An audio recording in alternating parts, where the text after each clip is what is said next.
The Missouri House wrapped up another busy week as proposals continue to move through the legislative process. The House Elementary and Secondary Education Committee approved a proposal making changes to the foundation formula.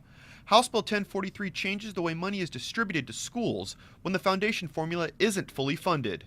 As Hold Harmless Schools and Foundation Formula schools worry about its bottom line, the sponsor of the proposal aims to make sure they both are getting a fair allocation from the state. There's nothing that we can do to keep everybody where they should be exactly, but this is an attempt to be more fair to all schools across the state. The House Elementary and Secondary Education Committee approved the proposal by a 22-1 vote.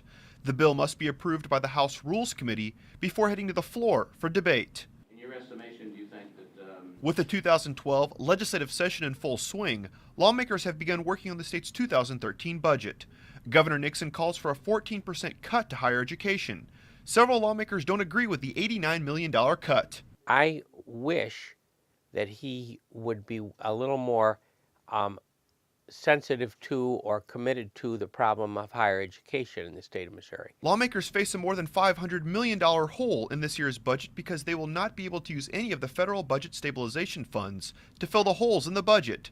As lawmakers move forward, filling those holes will only become more difficult. Medicaid is growing wildly out of control. It has been for years.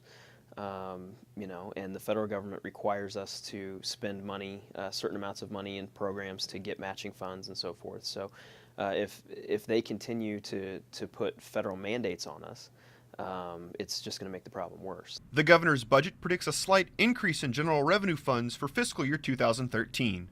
Sylvie hopes to have the budget on the House floor by the legislative spring break.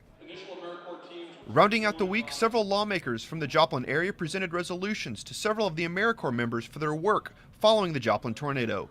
Back in May of 2011, an EF5 tornado devastated Joplin, killing more than 160 people and destroying more than 7,000 homes. Currently, AmeriCorps members are still on the ground in Joplin, helping with the recovery efforts. Reporting from the state capitol, I'm Jonathan Lorenz.